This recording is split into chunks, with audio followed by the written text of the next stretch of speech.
Hello guys, welcome back to my channel AP kids.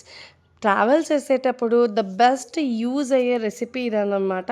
And మనం ఈజీగా క్విక్గా చేసేయచ్చు. ఇది చపాతీస్కి కానీ రైస్కి కానీ ద బెస్ట్ కాంబినేషన్ అనమాట.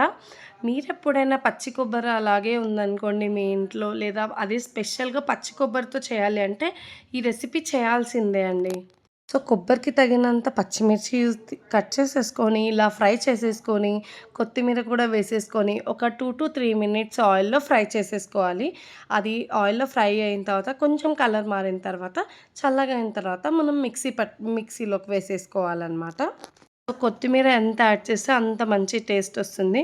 ఈ పచ్చిమిర్చి, కొత్తిమీర చల్లారిన తర్వాత మిక్సీలోకి ట్రాన్స్‌ఫర్ చేసుకున్న తర్వాత సన్నగా తరిగి పెట్టుకున్న పచ్చి కొబ్బరి పీసెస్ వేయాలనమాట. పచ్చి కొబ్బరి పీసెస్ ఎంత సన్నగా ఉంటే అంత బాగా ఈజీగా గ్రైండ్ అవుతుంది. ఆ తర్వాత ఒక 10-15 ఎల్లిపాయలు అంటే గార్లిక్ తీసుకోవాలి. ఆ తర్వాత 1 టేబుల్ స్పూన్ ఆఫ్ జీలకర్ర వేయాలి.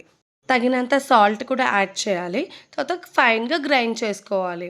అది గ్రైండ్ అయిన తర్వాత ఒక పాన్ పెట్టేసేసి పోపు వేసేసిన తర్వాత ఉరద్ దాల్ అంటే మినపప్పు బాగా వేసి రెడ్ కలర్ అయ్యేంత వరకు వేయించాలనమాట. అదే టేస్ట్ అనమాట మనకి రెసిపీలో.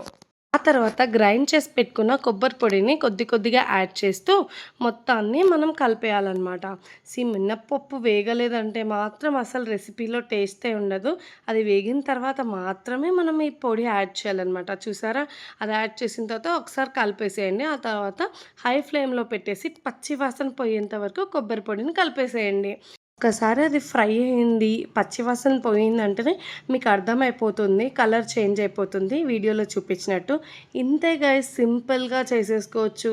మీరైతే చపాతీకి కానీ, రైస్‌కి కానీ సర్వ్ చేసుకొని ఈజీగా అండ్ టేస్టీగా తినేయొచ్చు. ఇంకేముంది, వీడియో నచ్చితే please subscribe to my channel guys.